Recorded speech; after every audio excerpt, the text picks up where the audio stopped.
afternoon, or maybe good morning, everyone. Welcome back to the channel. So today I want to do a review on this Mastercraft Canadian Tire Classic Special snow shovel. Now, I know snow shovels in general, electric snow shovels, battery powered snow shovels, they get shit on a lot, don't they, really? Let's kind of be honest, right? People who typically use these types of designs typically go for the big snow blowers. Now, I've had some issues with my shoulder, which is kind of causing some issues when I'm just shoveling snow. And I don't have a big driveway, right? I don't have a big driveway, but I wanted to make life a bit easier for myself because I've got some rotator cuff problems, and so I figured just before Christmas there, I'd go out and invest in one of these to see whether or not it would make life any easier on myself. And I actually found this Canadian Tire for I think it was like $300 or something like that, and I've used it a fair few times, and it was pretty easy to put together. It's really just like comes in about 3 different pieces and put on the handle, right? It's quite straightforward. And I figured, well, I might as well do an honest review of it. I don't have any affiliation with Mastercraft or Canadian Tire or any of their products. And obviously, I live in the Great White North, where we don't get crazy amounts of snow, but we do get a fair bit of kind of freezing drifting. And the way that I shovel snow on both sides of my driveway, it has a tendency to fill up, and you know, I probably shovel a fair few times. I'm a bit anal about it, you know. I shovel like 20, maybe 30 or more times a season, just to keep the driveway clear. And I figured, well, why not give an honest review about it? If you're looking at potentially getting a snowblower shovel, then you know, maybe this will help you decide. So let's jump into it. It's a pretty solid build. It feels a bit flimsy in the middle, just where the brake is, but it is run off of this 5 amp-hour battery, which takes a couple of hours to charge, and the battery sits just in this little slot here, which keeps in. It's got a little, it just kind of slides in, it holds, that closes up, and I think there is on the back of the battery that you probably aren't going to be able to see. On the back of the battery, there is basically tells you what the charge is at, right? So some basic little things. It's fairly intuitive, right? I mean, you've got your kind of safety lock here on the handle. I'm not sure how well you can see it, but and then you've got your trigger. So obviously you've got to push that card and pull forward, and then she spins. Plastic handle design, plastic handle here, metal pipe that acts as the shaft, and then on the actual head of it itself. And yes, that is a Polaris. And no, I'm not bought Polaris. If anybody's like, oh, he's a Polaris guy. I used to have a Skidoo. That's what I got left right now. Anyhow, basically all the inside is this hard piece of plastic wrapped around this metal pole, and I guess it just kind of has teeth, coil system on either side, and it just rotates and spins, and it has hard plastic edging at the bottom. Now, I find that it does work quite well in deep snow. You just have to be gentle with it, right? You just got to kind of ease into it, and if you're doing light, fluffy stuff, it will fly. One of the biggest things you got to be careful of, which way is the wind's going, right? You can't direct where the snow is going, as you can with a snowblower. You set your settings, you can change the spout, right? And then you can kind of adjust it on the fly depending on where you go. This, you don't do that. You get this the wrong way, you're eating snow. That is ultimately it. It weighs a few pounds, but it's not too bad. Again, I've got a bit of a dodgy shoulder, so for me, you know, I'm holding it primarily, keeping the weight up on my left and just kind of controlling the handle with the right. And yeah, she spins up pretty good. Like see how well you can see this. And it just flicks the snow out.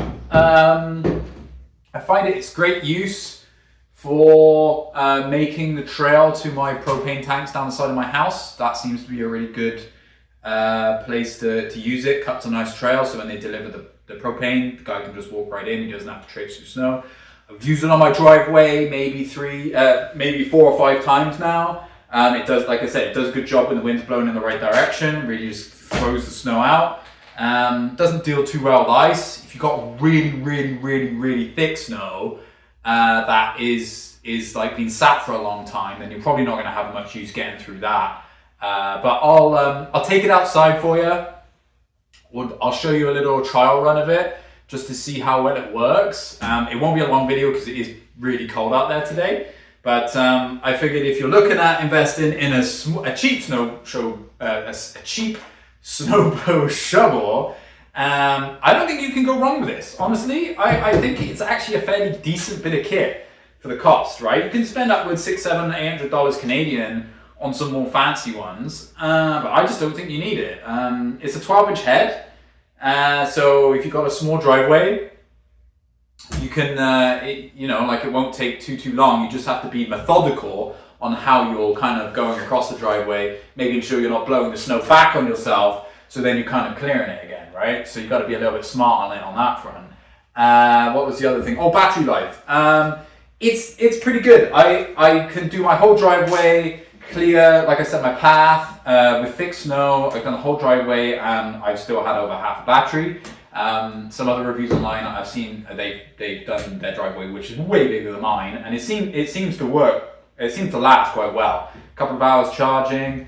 I don't think you can go wrong. I think if you're looking for a cheap investment, maybe like you said, you've got a bit of an injury, you're getting lazy, you want a little bit more easy than have to shovel the snow.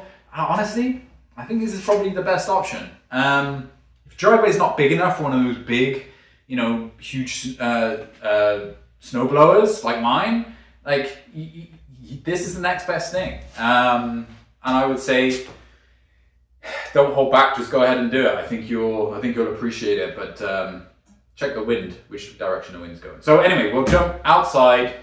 It will be a short clip, just me. Maybe I'll just clear the path down to say where my propane tank is, just so you guys have an idea of what it's like.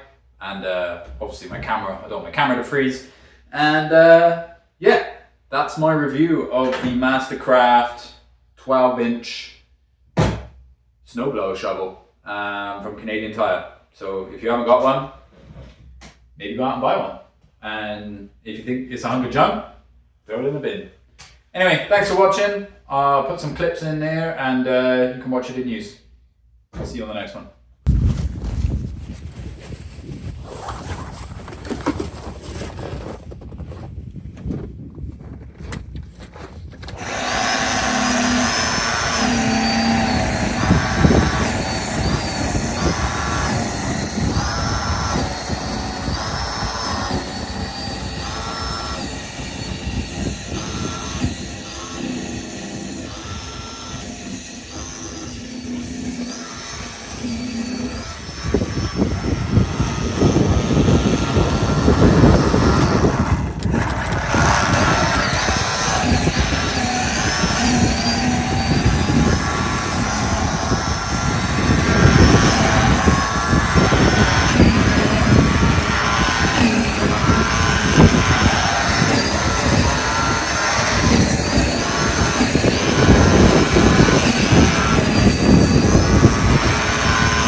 there you go. As you can see, hopefully I got some clip for that. Sorry, it's a little close up. But yeah, essentially, that is the snow shovel thing. It works good when the wind's blowing away from the house, that's for sure. But anyhow, I will catch you on the next one. Hopefully that helps your decision if you're going to buy one, and I'll see you on the next one.